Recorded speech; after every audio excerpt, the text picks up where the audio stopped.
The pregnancy test clattered to the marble floor as Elena Reyes stared at the two pink lines, her hands trembling violently.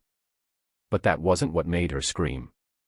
It was the photograph she'd just discovered hidden behind the bathroom mirror, a photo of herself as a baby, held by a woman who looked exactly like Damien Cross's late mother. The same woman whose portrait hung in the mansion's grand foyer. The same woman who had supposedly died childless 30 years ago. Elena wasn't just carrying Damien's baby, she might be his sister. Elena. What's wrong? Damien's voice echoed through the penthouse, his footsteps growing closer. She had exactly 10 seconds to hide the evidence of two secrets that could destroy everything they'd built over the past 6 months. Two secrets that could shatter the billion-dollar empire, end the romance that had melted the coldest heart in Manhattan, and potentially expose a decades-old family deception. Elena shoved both items into her pocket just as the bathroom door swung open, revealing the men she loved, the men she now feared might share her blood. 6 months earlier, the employment agency had warned her about Damien Cross. Ice cold, they'd said. Goes through housekeepers like tissues. Made the last one cry within 3 hours. Elena had simply smiled, tucked her long silky hair behind her ear, and said, "Good thing I don't cry easily." When she walked into Cross Industries headquarters for her interview, she expected a stuffy old billionaire with a permanent scowl. Instead, she found herself face to face with a man who looked like he'd been sculpted by Renaissance masters, fair skin, sharp jawline, aesthetic build visible even beneath his tailored Armani suit, and eyes the color of winter storms. "You're late," he said flatly, not looking up from his laptop. Elena glanced at her watch.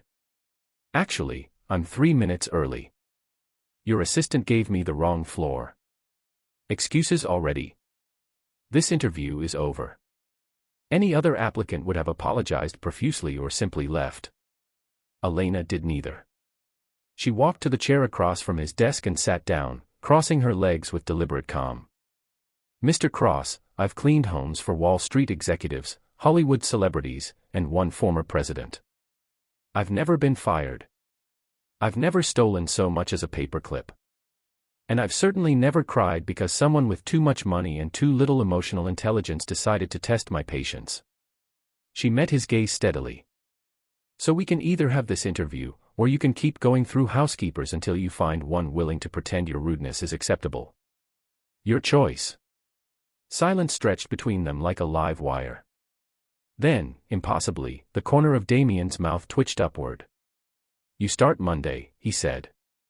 "Don't be late." What Elena hadn't told anyone was why she needed this job so desperately. Her mother was dying.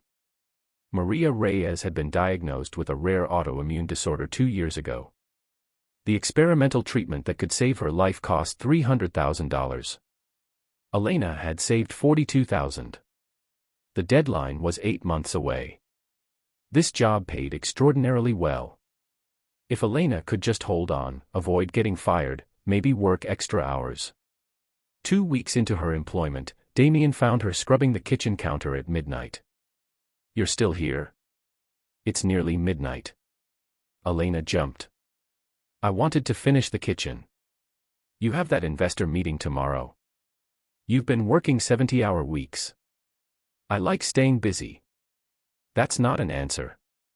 He moved closer, dressed casually now in a t-shirt and sweatpants. Somehow the casual attire made him more attractive, more human. "Something's wrong, Elena. You can tell me." She stopped scrubbing. Her hands were shaking. "My mother is sick," she heard herself say. "Really sick. And I need to save her." "How much do you need?" She refused the money. 3 times over the following week. "I don't take charity," she said firmly. "And I definitely don't take handouts from my employer." "It's practical," Damien countered, frustration evident. "You need money." "I have more than I could spend in 50 lifetimes. Did you just reduce my dying mother to a business transaction?"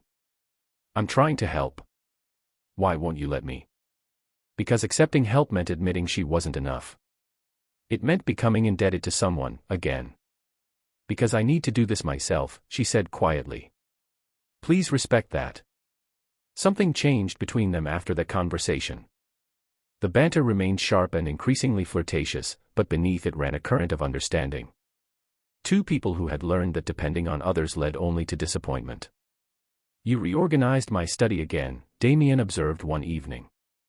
"Your study was a biohazard. I found coffee cups from the Obama administration. I had a system." "Chaos isn't a system, Mr. Cross. It's a cry for help." She turned, feather duster wielded like a scepter. "Speaking of which, when's the last time you ate something that wasn't caffeine or spite?" Despite himself, Damien laughed. Actually laughed. The sound startled them both. "Did you just smile?" Elena asked incredulously. "Don't get used to it. Too late. I'm telling everyone. The ice-cold billionaire has emotions. You're insufferable. And yet you haven't fired me." Their eyes met. Something electric passed between them, something neither was ready to name. If you're enjoying this story of ice melting into something beautiful, hit that like button and subscribe, because what happens next will change everything. The kiss happened during a thunderstorm. Power went out in the penthouse, plunging them into darkness. Elena stumbled in the blackness, crashing into something solid and warm. Damien's arms caught her automatically. "Careful. I can't see anything." She was pressed against his chest, could feel his heart beating, faster than expected. "Wait." His voice was rough. "Just wait a moment." Lightning flashed, illuminating his face. In that instant, Elena saw something in his eyes that made her breath catch. Not coldness. This was hunger, barely restrained. "Damien. I know this is inappropriate. I know you work for me. I know there are 100 reasons why this is terrible." Another flash of lightning. "But I haven't stopped thinking about you for weeks. If you tell me to let you go, I will. But I need you to tell me." She kissed him instead. It wasn't gentle. It was 3 months of tension igniting at once. Damien's hands tangled in her long silky hair. Elena gasped against his mouth, feeling like she was falling and flying simultaneously. When they finally broke apart, both breathing hard, the power flickered back on. "We should probably talk about this," Elena whispered. "Probably." He didn't let go of her. "It's going to complicate everything." "Without question. I'm still not taking your money." Despite everything, Damien smiled, really smiled. "I wouldn't expect anything less." The next morning, Elena arrived to find police cars in the parking garage. Damien was being led out in handcuffs, his face a mask of controlled fury. Beside the officers stood a blonde woman dripping with diamonds. "Sorry, darling," she called to Damien. "You should have just paid what I asked." As he was pushed into the police car, his eyes found Elena's across the chaos. She saw something unexpected from the ice-cold billionaire: fear. Not for himself, but for her. Victoria Hayes. Damien's ex-fiancée. The woman who'd sold their intimate photos to tabloids and nearly destroyed his reputation. She had returned wanting more than money. Embezzlement, Damien's lawyer explained to Elena at the detention center. Victoria claims she has evidence that Damien diverted company funds. The documents are forged, but convincing. It'll take weeks to prove. What does she want? The lawyer hesitated. Marriage. She wants Damien to marry her publicly. The name, the legitimacy, the social access. Marry her or lose everything: the company, his reputation, potentially his freedom. Through the glass partition, Damien looked exhausted, but his gaze sharpened when he saw Elena. "You shouldn't be here," he said through the phone. "Victoria's dangerous. She has connections to people who make problems disappear. The last person who crossed her ended up in a car accident. So you'll just marry her? Let her win. If it keeps you safe, yes." "You're an idiot," Elena whispered, tears threatening. Despite everything, Damien smiled. "But I'm an idiot who's in love with you. Please stay safe." "And what if I'm in love with you too?" His smile faded, replaced by something raw. "Then I'm even more sorry. Because I don't know how to protect you and keep you at the same time." Comment below what you think Elena should do, stay safe or fight back. Don't forget to subscribe. Elena didn't stay safe. She investigated. She called in favors from years of cleaning houses for Manhattan's elite, the secrets she'd overheard, the documents she'd glimpsed. Everyone had something to hide. 2 weeks later, she found the connection. Marcus Webb. Cross Industries CFO. He'd been embezzling for years, small amounts under the radar. Victoria discovered his secret 6 months ago and turned him into her puppet. The forged evidence came from his computers, his credentials. Elena confronted Victoria at her charity gala, slipping past security in a maid's uniform. "Ms. Hayes? There's a call for you. About Marcus Webb. And what really happened with those bank transfers." Victoria's eyes narrowed. "Who are you?" "Just the maid. But you should really take that call." In the private study, Victoria found no phone, just Elena, closing the door behind them. "I have documents. Recordings. Witnesses. Enough to put you in prison for a very long time." Elena's voice was steady despite trembling hands. "You're going to withdraw your evidence against Damien. Confess publicly to fraud. Disappear from New York forever. Or what? Or I release everything tonight. To every news outlet, the FBI, and Damien's legal team.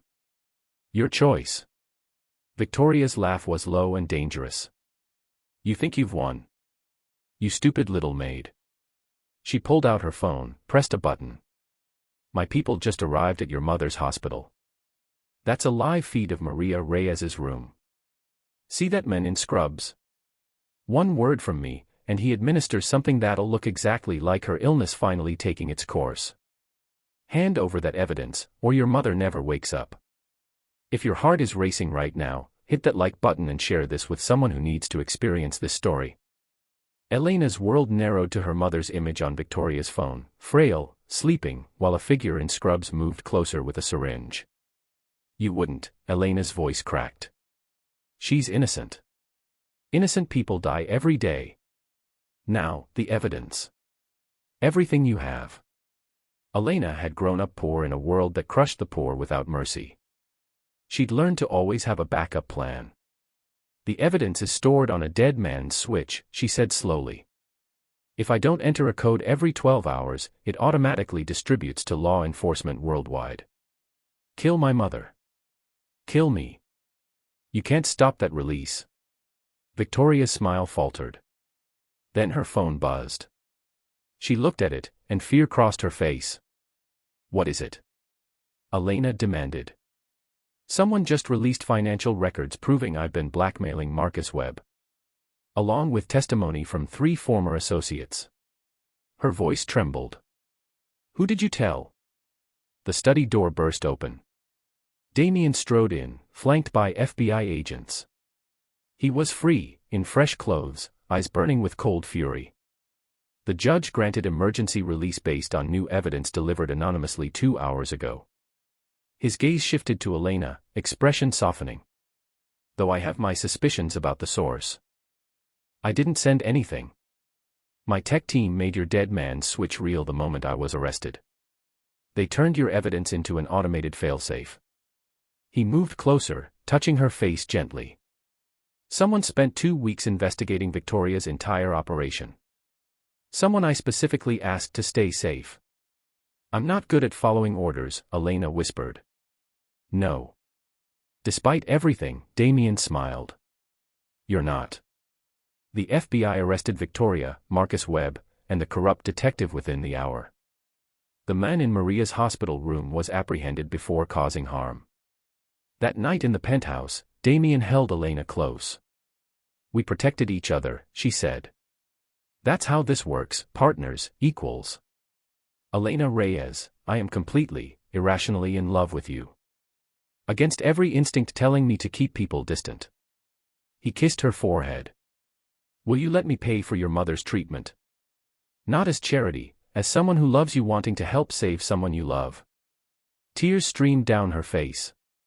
"Yes. Thank you." 2 months later. Maria's surgery succeeded. Elena sat by her bed as her mother woke.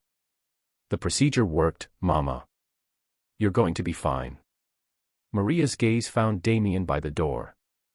You're the billionaire. The ice-cold one. I've been called worse. You love my daughter. More than I knew I was capable of loving anyone. Maria studied him carefully. Welcome to the family, Mijo. 3 months later. Elena stood in the bathroom staring at the photograph, a baby being held by a woman identical to Damien's late mother. The hospital bracelet read, Baby Girl Reyes. Mother, Catherine C. Adoption Processing. She confronted Damien immediately, heart pounding. Is your mother also my mother? Are we? No. He examined the image carefully. My mother couldn't have children. But she had an identical twin sister, Katie.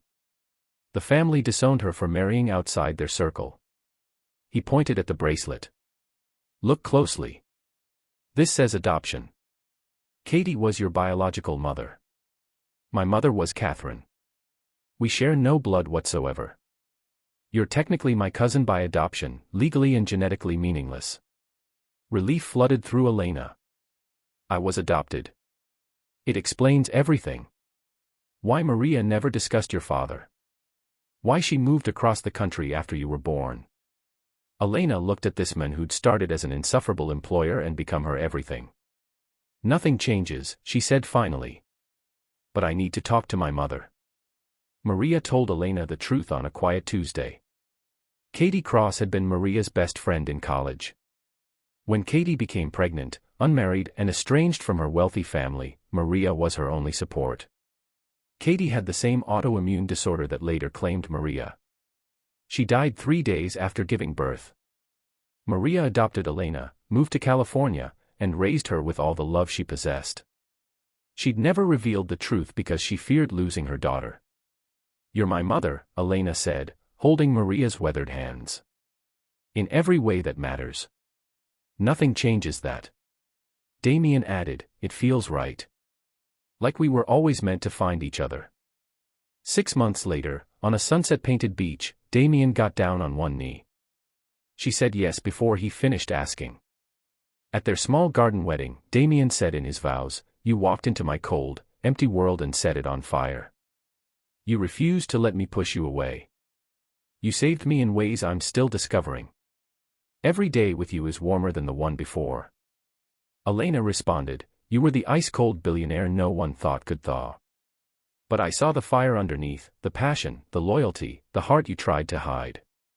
I will spend my life stoking those flames, making sure the world sees you the way I always have. When they kissed, the sunset blazed behind them. Sometimes, late at night, Elena caught Damien smiling at nothing. What are you thinking about? That day you told me my study was a cry for help. Every moment you reminded me that being cold was a choice. And now. He pulled her close. Now I choose warmth. Every day. Because of you. The ice-cold billionaire hired a sassy maid, and she accidentally set his world on fire. What emerged from those flames was something neither expected, a love bright enough to light up even the darkest winters.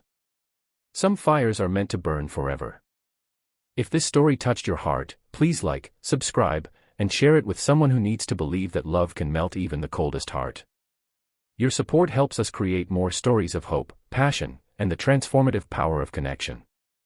Remember, the right person won't be put off by your walls, they'll climb over them and build something beautiful in their place.